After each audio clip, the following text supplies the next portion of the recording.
நான் போன மீட்டிங்கில் வேலூரில் பேசும்போது சொல்லியிருந்தேன்,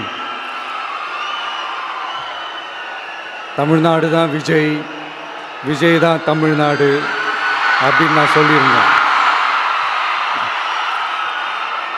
அது ஏன் அப்படி சொன்னேன் அப்படின்னா, தமிழ்நாட்டு மக்களுடைய ஒரே பிரதிநிதியாக, உண்மையான ஒரு பிரதிநிதியாக நாம் மட்டும்தான் இருக்கிறோம் அப்படின்றதுக்காக தான் அப்படி நான் சொன்னேன். அப்புறம் அந்த தேர்தல் பற்றியும் நான் சொல்லியிருந்தேன்.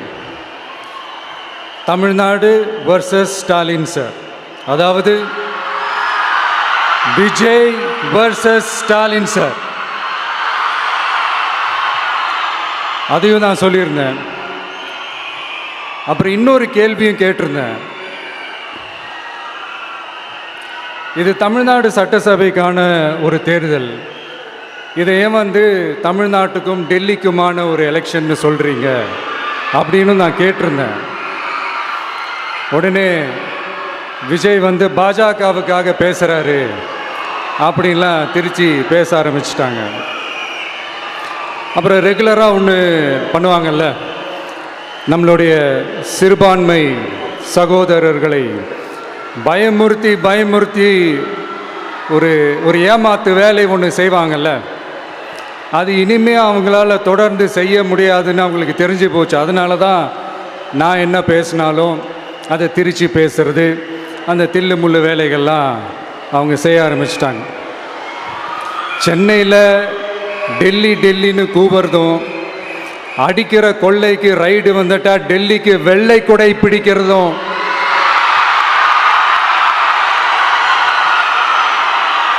இதெல்லாம் யாருன்னு உங்களுக்கே நல்லா தெரியும். தமிழ்நாட்டை காப்பாற்றுறது திமுக தான், தமிழ்நாட்டை பிழைக்க வைக்கிறது திமுக தான், இதெல்லாமே பண்ணுறது திமுக தான், ஸ்டாலின் சார் தான். இதெல்லாம் ஒர்க் அவுட்டே ஆகாது பாஸ்.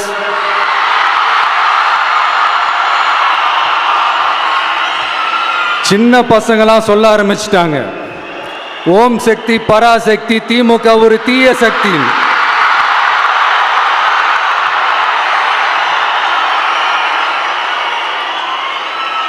அதனால் இந்த தமிழ்நாடு இன்னொன்று வேற ஒன்று சொல்கிறாங்க. அது என்னடான்னா, தமிழ்நாட்டு அணி டெல்லி அணியா.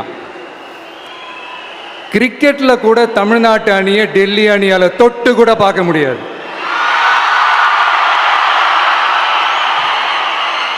அப்படி இருக்கும்போது கிரிக்கெட்லேயும் விசில போடுறது தமிழ்நாடு தான், சிஎஸ்கே.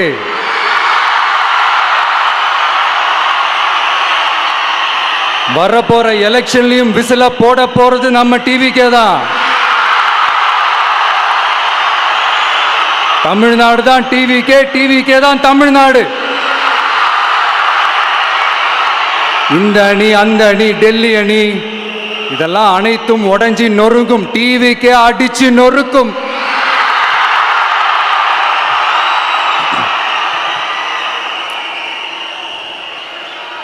எனக்கும் என்னுடைய மக்களுக்கும் நடுவில் வேற யாராலையும் உள்ள நுழையவே முடியாது.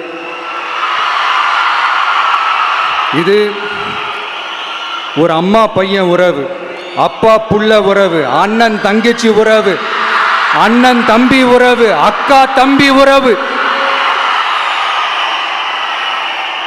இது சும்மா ஒரு எலெக்ஷனுக்கு வந்த உறவு அப்படின்னு நினைச்சிடாதீங்க. இது இயற்கையாகவே அமைஞ்ச உறவு. இது எவ்வளோ டீப்பான உறவுன்றது நான் உணர்ந்திருக்கிறேன். அதே மாதிரி நம்ம தமிழ்நாடு மக்களும் இதை உணர்ந்து இருக்கிறாங்க. இன்னும் சிம்பிளாக சொல்லணும்னா, மற்றவங்களுக்கு வேணா இது எலெக்ஷன், ஆனால் எனக்கும் என்னை நேசிக்கிற மக்களுக்கும் இட் இஸ் அன் இமோஷன்.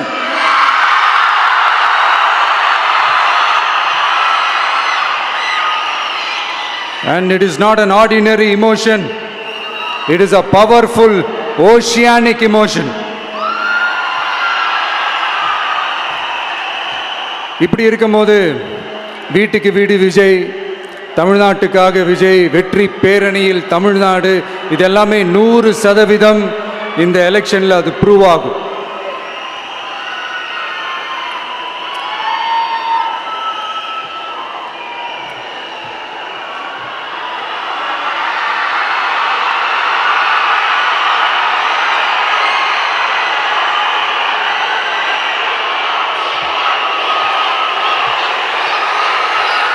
நீங்க எல்லாரும் எனக்கு இன்னொரு உறுதிமொழியை ஒன்று கொடுக்கணும்.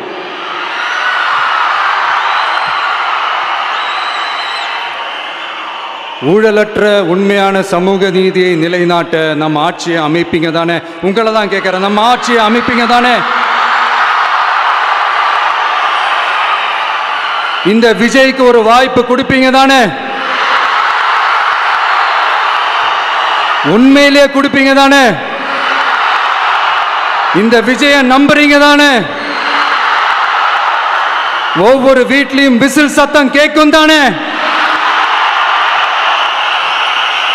அந்த விசில் சத்தம் ஒவ்வொரு பூத்திலையும் புயலா ஒலிக்கும் தானே? Thank you, thank you, thank you.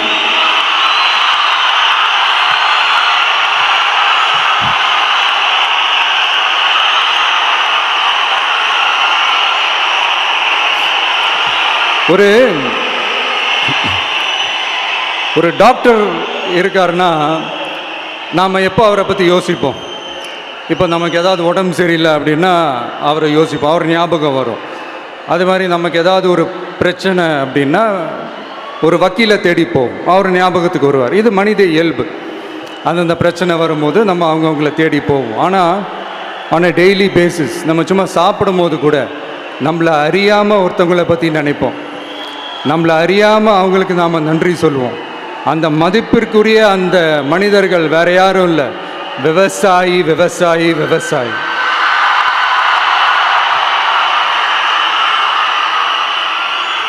அவங்க பார்க்கறதுக்கு வேணா சாதாரணமாக இருப்பாங்க, ஆனால் அவங்க சாதாரணமான மனிதர்கள்லாம் கிடையாது. இந்த உலகத்தையும் மனிதர்களையும் படைச்சது கடவுள்னு சொல்லுவாங்க, ஆனால் அந்த கடவுளுக்கே படையல் போடுற உயர்ந்த மனிதர்கள் தான் நம்ம விவசாயிகள். இந்த பூமியில உயிர் இருக்குது, இந்த பூமியில பூ பூக்கும், காய் காய்க்கும், பூத்து குலுங்கும்னு இந்த பூமியை அழகா காட்டி இந்த பூமியை சாமி ஆக்கிறதுல இயற்கையோட சேர்ந்து நம்ம விவசாயிகளுக்கும் ஒரு முக்கிய பங்கு ஒன்று இருக்குது. அதனால நான் ஏதோ ஓவராக ஏதோ சொல்கிறேன்னு நினைக்காதீங்க. எனக்கு இந்த அடுத்த ஜென்மம் மறுபிறவியை பற்றியெல்லாம் எனக்கு தெரியாது. அது உண்மை அப்படின்னா அடுத்த ஜென்மத்தில் நான் ஒரு விவசாயி குடும்பத்தில் பிறக்கணும்னு ஆசைப்படுறேன்.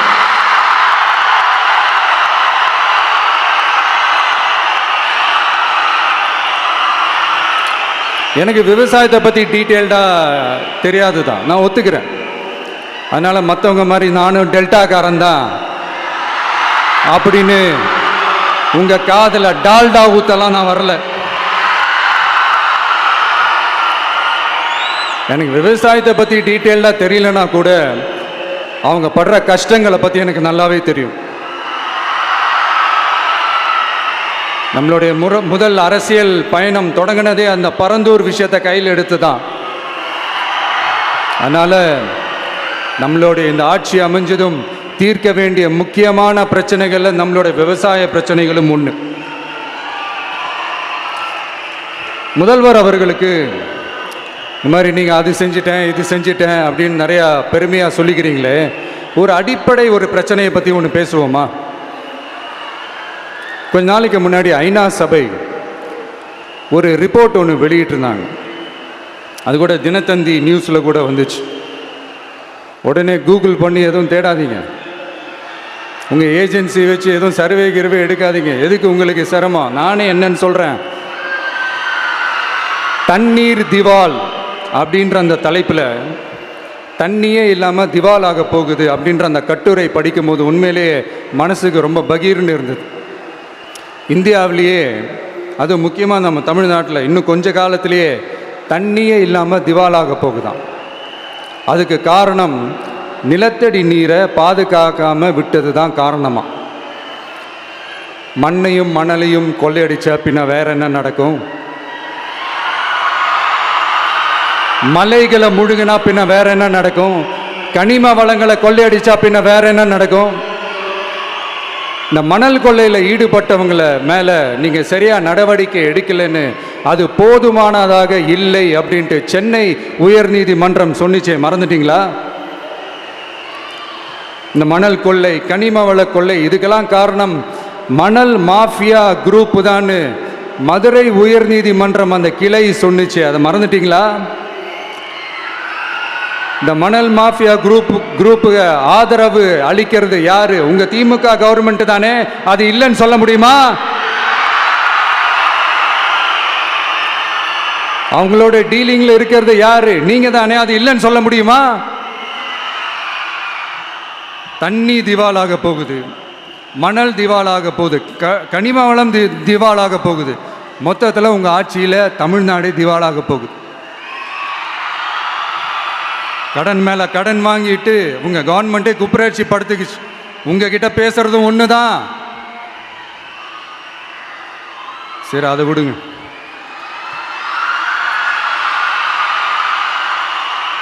நம்ம விவசாயிகள் கஷ்டப்பட்டு விளைய வச்ச அந்த நெல்லெல்லாம் மழையில் நனைஞ்சி வீணா போச்சே.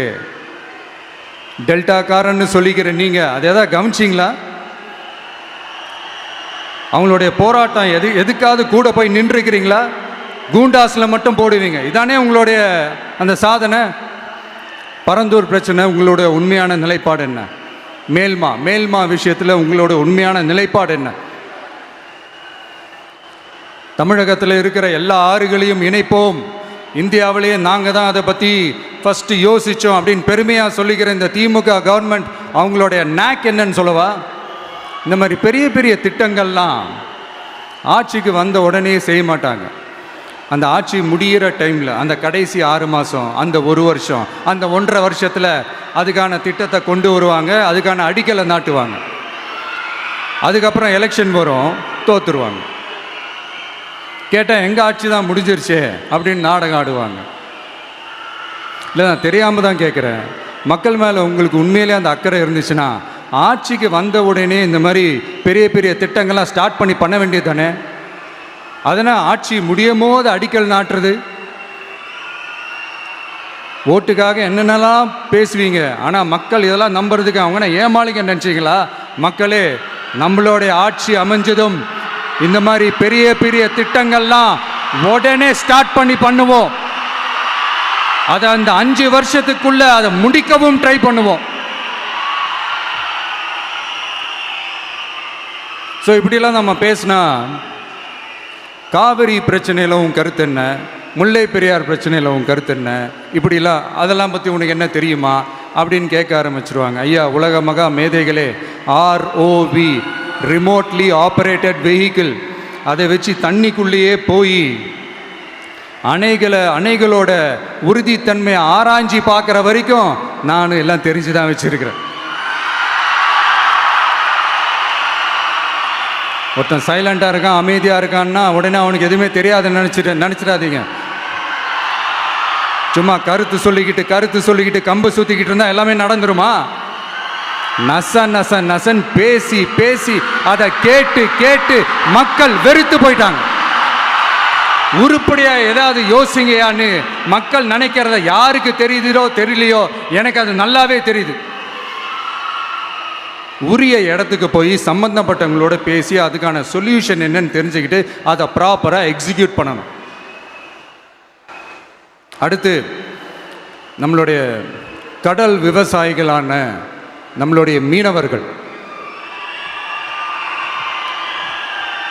மீனவர்களுடைய பிரச்சனைக்கு அப்பப்போ எந்திரிச்சு கடிதம் எழுதிட்டு திரும்ப தூங்க போயிடுவார். அவ்வளோதான், அதோட அது அப்படியே கிடக்கும்.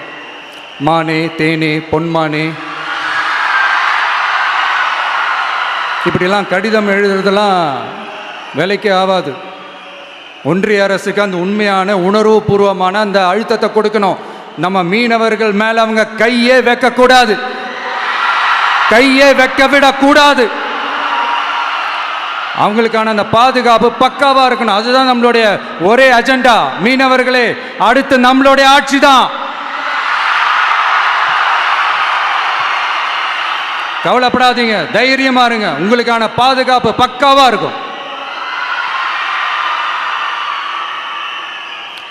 இப்படி இருக்கும்போது அடுத்ததும் நாங்கள் தான் அப்படின்னு சிஎம் சார் சொல்லுவாங்க. அதெல்லாம் நடக்கவே நடக்காது. 2வது முறை வந்ததெல்லாம் சரித்திரமே கிடையாது. இந்த சைனாவில் கிரேட் வால் ஆஃப் சைனா கேள்விப்பட்டிருப்பீங்க. அதோடைய நீளத்தை விட பெரிய டாஸ்க் இது. ஆனானப்பட்ட அவங்க அப்பாவாலே முடியல.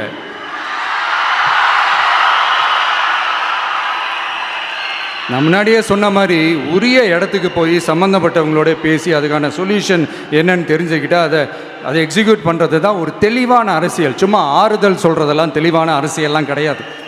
அதெல்லாம் ஒரு ஹம்பக் அரசியல். அரசியலுக்கு வந்துட்டா கலெக்ஷன் பார்க்கலாம் அப்படின்றதெல்லாம் அரசியல் கிடையாது. உண்மையிலே மக்களுக்கான அந்த உழைப்பு இருக்கணும். அதனால தான் நாம் அரசியலுக்கு வந்திருக்கிறோம். இது எதிரிங்களுக்கு நல்லாவே தெரியும். அதனால தான் நம்மளை சுற்றி அத்தனை சதிகள். அதில் முக்கியமான சதி என்ன தெரியுமா? இதை பாரு, ஒன்று நீ இல்லைனா நான் இல்லைனா நீ இல்லைனா நான். நமக்குள்ள வேற எவனும் நடுவில் வந்துடக்கூடாது. நாம 2 பேரால மட்டும்தான் மக்களை ஈஸியாக ஏமாற்ற முடியும். இந்த விஜய் வந்ததுனால நமக்கு பொழப்பே போச்சு. மக்கள் வேற அவனை தான் நம்புறாங்க. நாம வெளியே அடிச்சுக்கிற மாதிரி அடிச்சுக்கிட்டாலும் உள்ள நம்மளுடைய டீலிங் பக்காவா இருக்கணும். மக்களோட ஃபீலிங்ஸை பற்றிலாம் நமக்கு கவலை இல்லை. நமக்கு டீலிங் தான் முக்கியம். மாற்றி ஆட்சிக்கு வந்துடலாம்னு நினைச்சோம். ஆனால் அது நடக்காது போல் இருக்கு. அதனால நீ என்ன பண்ற?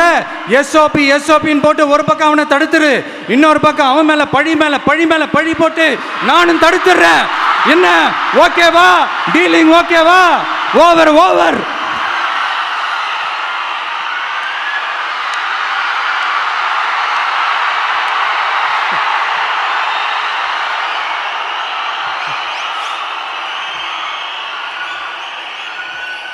இல்லைங்க, உண்மையிலேயே சிரிக்கிறதா என்ன பண்ணுறதுன்னு எனக்கு தெரியல.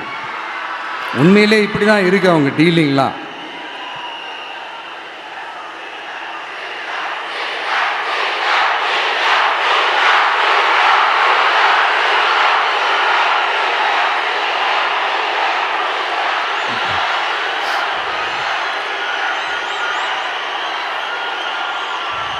இப்படி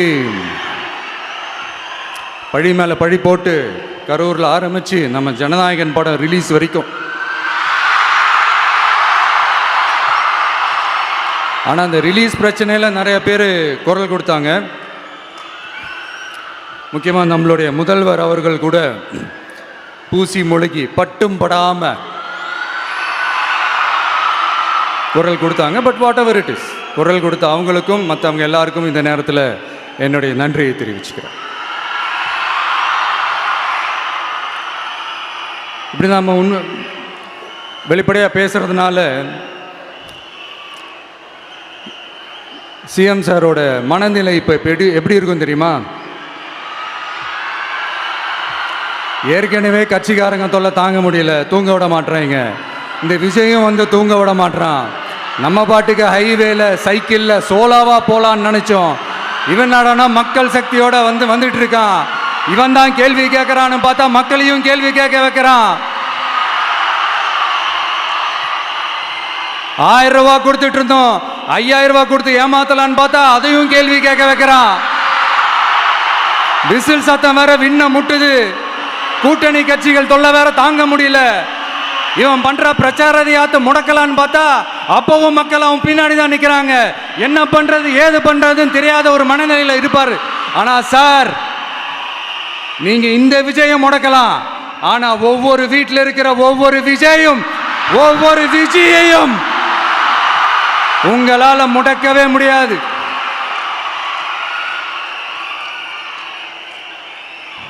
அவங்களாம் ஆல்ரெடி பிரச்சாரத்தை ஸ்டார்ட் பண்ணிட்டாங்க சார். வீட்லயே குடும்பமா இறங்குவாங்க பாருங்க பிரச்சாரத்துக்கு. அப்ப உங்களால மட்டும் இல்ல, எந்த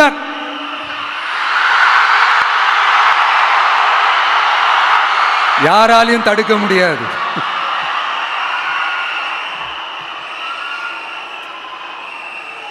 நம்ம டவுன் சவுத்தில் ஒரு ஊரில் உங்கள் அப்பாவுக்கு வெங்கல சிலை வைக்கணும்னு ட்ரை பண்ணீங்கல்ல, அதுக்கு சுப்ரீம் கோர்ட் என்ன சொன்னாங்க? மக்களோட பணத்தில் யாருக்கு புகழ் பாட பார்க்குறீங்க அப்படின்னு கேட்டாங்கல்ல. அதுக்கு என்ன அர்த்தம் தெரியுமா? ஊராம் வீட்டு நெய்யில் உங்கள் வீட்டுக்கு ஸ்வீட்டு செய்யாதீங்க. எப்படி? ஊராம் வீட்டு நெய்யில உங்க வீட்டுக்கு ஸ்வீட் செய்யாதீங்கன்னு அர்த்தம். மக்களோட ஒரு அடிப்படை வாழ்வாதாரத்துக்கு ஏதாவது பிரச்சனைக்குன்னு கேட்டா நிதி சுமைன்னு சொல்றீங்க. செலை வைக்கிறதுக்கு மட்டும் எங்கிருந்து சார் காசு வருது?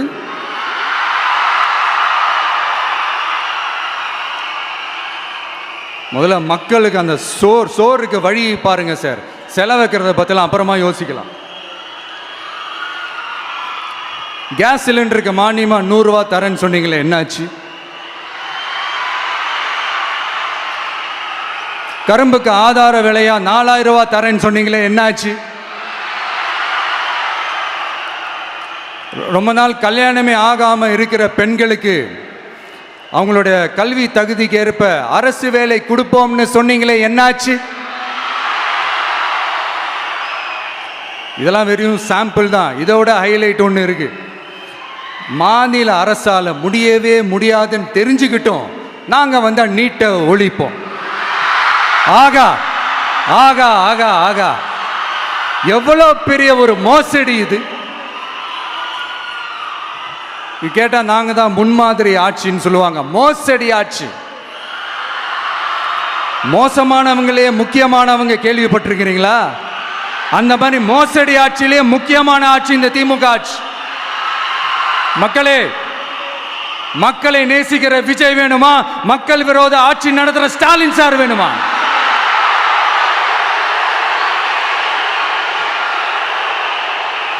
இந்த விஜய் நம்புறீங்களா, ஸ்டாலின் சார் நம்புறீங்களா?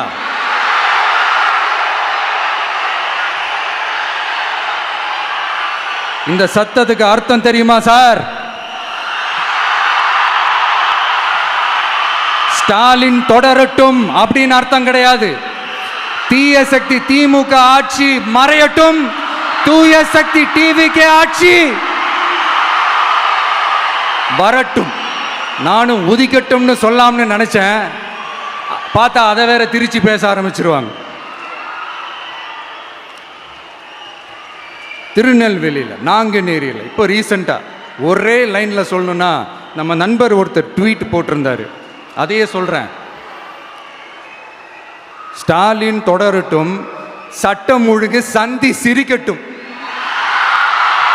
இதுதான் அந்த பிரச்சனைக்கு ஒரே லைன்.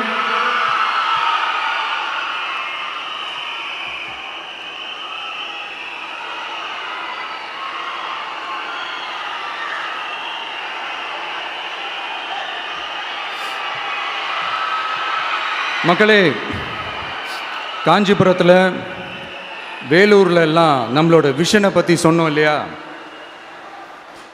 அதே மாதிரி இங்கேயும் சில விஷன்ஸை சொல்லணும். இது மற்றவங்க மாதிரி தேர்தல் வாக்குறுதின்னு சொல்லி ஏமாத்துறது கிடையாது. நம்மளை நம்புகிற மக்களுக்கு நம்பிக்கை தர்றது. நம்ம ஆட்சிக்கு வந்ததும் இதெல்லாம் செய்ய நடவடிக்கை எடுப்போம்னு சொல்கிறது. டெல்டா விவசாயிகள் சமீபத்தில் கூட உரத்தட்டுப்பாட்டை சந்திச்சிங்கல்ல. சில பேர் உரத்தை பதுக்கி வச்சு அதிக விலைக்கு விற்றதா நியூஸ்லாம் கூட வந்துச்சு. நம்ம டிவிக்கு ஆட்சி வந்ததும் உரத்தட்டுப்பாடு இல்லாமல் பார்த்துக்குவோம். 5 ஏக்கர் வரை நிலமுள்ள விவசாயிகள் வேளாண் கூட்டுறவு வங்கிகளில் வாங்கிய பயிர் கடன் முழுமையாக ரத்து செய்வதற்கும், 5 ஏக்கருக்கு மேல் உள்ள விவசாயிகள் வேளாண் கூட்டுறவு வங்கிகளில் வாங்கிய பயிர்க்கடன் 50% வரை ரத்து செய்வதற்கான சாத்திய கூறுகளை ஆராய்ந்து உறுதியாக நடவடிக்கை எடுப்போம். திமுக மாதிரி எல்லாருக்கும்னு சொல்லிட்டு அதில் தகுதி ஃபிக்ஸ் பண்ணி பாகுபாடு காட்டி ஏமாற்ற மாட்டோம். எல்லாத்தையும் வெளிப்படையாக சொல்லுவோம். 2 ஏக்கர் வரை நிலமுள்ள விவசாயிகள் மற்றும் நிலமற்றவர்கள் குடும்பத்தில் யாரும் மாநில மற்றும் ஒன்றிய அரசு ஊழியராக இல்லாமல் இருக்கும் பட்சத்தில் அவர்களின் குழந்தைகளின் பொறியியல் மற்றும் மருத்துவம் உள்ளிட்ட தொழிற்கல்வி முதல் அனைத்து வகை படிப்புகளுக்குமான முழு செலவையும் அரசே ஏற்கும்.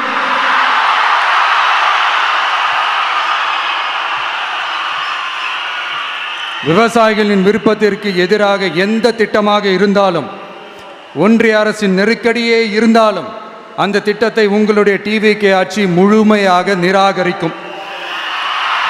எப்போதும் விவசாயிகளின் பக்கமே நம் ஆட்சி நிற்கும். கொள்முதல் நிலையங்களில் முறையாக நெல் மூட்டைகள் பாதுகாக்கப்படும். நெல் முளைத்து வீணாவதை பார்த்து கொண்டு நமது அரசு சும்மா இருக்காது. போதுமான கொள்முதல் நிலைய வசதிகள் ஏற்படுத்தப்படும். அதே போல கொள்முதல் நிலையங்களில் கொள்முதல் செய்வதற்கோ மூட்டை ஏற்றி இறக்கவோ ஒரு பைசா கமிஷன் வாங்காமல் பார்த்து கொள்ளப்படும். அப்படி கமிஷன் வாங்குவது யாராக இருந்தாலும் கடும் நடவடிக்கை எடுக்கப்படும்.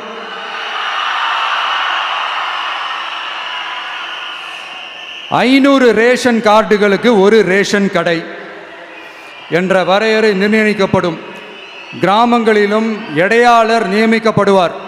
பெண் விற்பனையாளருக்கு பெண் எடையாளர், ஆண் விற்பனையாளருக்கு ஆண் எடையாளர் என்பது பின்பற்றப்படும்.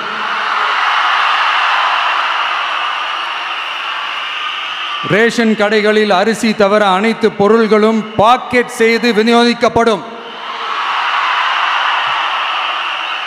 மீனவர்களுக்கு ஒன்றிய அரசு சட்டப்படியான பாதுகாப்பை உறுதி செய்ய வேண்டும். அதற்கான உண்மையான உணர்வுபூர்வமான அழுத்தத்தை ஒன்றிய அரசுக்கு நமது டிவிக்கு அரசு கொடுக்கும். நான் மீண்டும் சொல்கிறேன், கல்வி, மருத்துவம், ரேஷன், குடிநீர், சாலை வசதி, பஸ் வசதி, இது மாதிரி அடிப்படை விஷயங்களுக்காகத்தான் நம் அரசு முதல்ல முக்கியத்துவம் கொடுக்கும். எனக்கு நம்மளோட குழந்தைகள், நம்ம பெண்கள், நம்ம இளைஞர்கள் லைஃபுக்கு முன்னுரிமை கொடுக்கணும். அரசு வேலை வாய்ப்புகள் மட்டும் இல்லாமல் தனியார் வேலை வாய்ப்புகளுக்கான வழியையும் உத்தரவாதத்தையும் உருவாக்கணும். அப்படி நாம் உருவாக்கிட்டாலே அவங்களுக்கான ரூட்டை நம்ம இளைஞர்கள் அவங்களே தேர்ந்தெடுத்துப்பாங்க.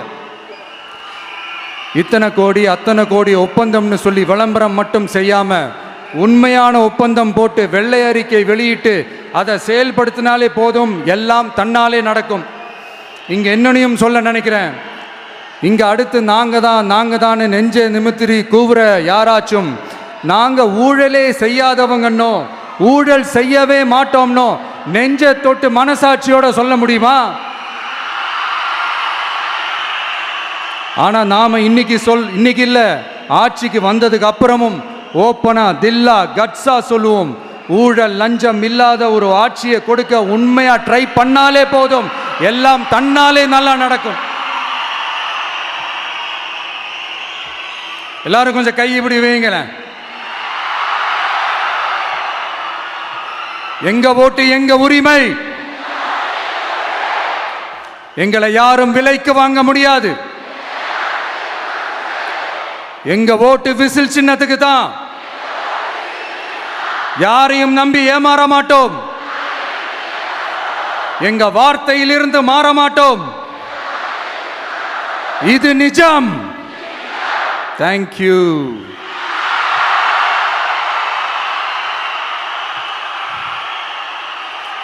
என் நெஞ்சில் குடியிருக்கும் தஞ்சை மக்களே,